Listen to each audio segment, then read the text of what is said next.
Hello दोस्तों, राधे राधे, जय Shri Krishna. Welcome back to my channel मेरे लड्डू गोपाल जी। ये देखिए मेरे लड्डू गोपाल जी। और आज मैं फिर आपको इनकी एक और नई जानकारी के साथ अपनी वीडियो पे ले चलती हूँ। तो आइए चलते हैं। तो दोस्तों, लड्डू गोपाल जी को अपने घर में कब लाना चाहिए ये मैं आपको आज बताऊंगी। लड्डू गोपाल भगवान कृष्ण के ही तो बाल रूप होते हैं और वैसा ही छोटे बालक जैसा उनका स्वभाव माना जाता है। इसीलिए लड्डू गोपाल का छोटे बच्चे की तरह बहुत ख्याल रखना चाहिए और उसी तरह से लाड प्यार के साथ उनकी पूजा भी करनी चाहिए। लड्डू गोपाल की पूजा करने के कुछ नियम भी होते हैं, क्योंकि भगवान की भक्ति में तो वैसे भावना की ही जरूरत होती है, पर यहाँ उनका छोटे स्वरूप बच्चों का होने के कारण उनकी पूजा करने का और उनकी सेवा करने का तरीका अलग होता है। तो चलिए जानते हैं कि आप लड्डू गोपाल को अपने घर में लाए हैं तो आपको क्या क्या करना चाहिए। जैसे कि पूजा में होता है कि सबसे पहले भगवान गणेश की पूजा अर्चना करके अन्य देवी देवताओं की पूजा करें। लड्डू गोपाल को प्यार से स्नान कराएं, श्रृंगार कराएं और भोग लगाएं। आरती में सबसे पहले गणेश जी की आरती करें, फिर लड्डू गोपाल जी की आरती करके भाव विभोर होकर उनको माखन मिश्री, बूंदी के लड्डू, खीर इत्यादि फल का भोग लगाएं। और हर दिन आप अपने खाने में से भी जो आपके किचन में सात्विक भोजन बने, मतलब बिना लहसुन प्याज का भोजन बने, उसका भोग लड्डू गोपाल को लगा दें, क्योंकि वो भी इंसान के रूप वाले भगवान माने जाते हैं।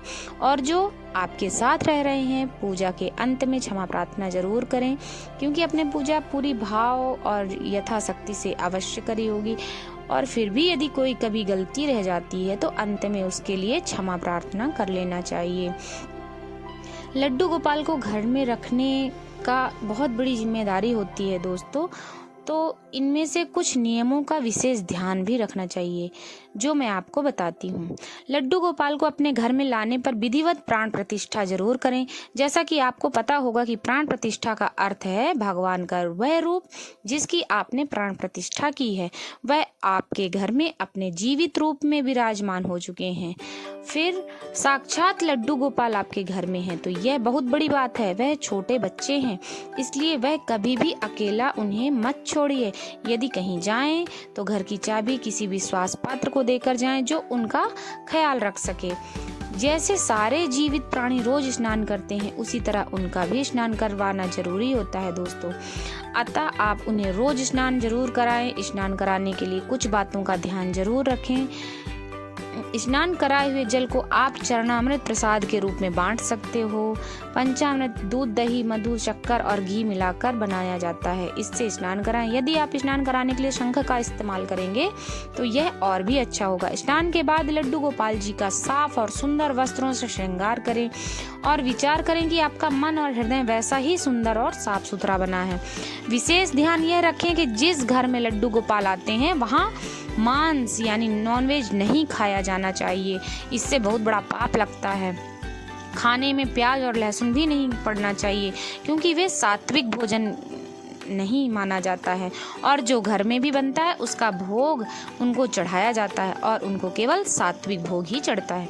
लड्डू गोपाल की सेवा कैसे करनी चाहिए यह हम आपको थोड़ा संक्षिप्त में बताएंगे, फिर अगली वीडियो में आपको पूरा विस्तार पूर्वक बताएंगे। प्यारे छोटे लड्डू गोपाल को यदि आप अपने घर में लाए हैं तो उनकी तन मन धन से उनकी सेवा में जुट जाइए। जैसे छोटे बच्चों का ध्यान रखना जरूरी होता है, उसी तरह आप लड्डू गोपाल जी का भी ध्यान रखिए और उन्हें समय समय पर भोग लगाइए।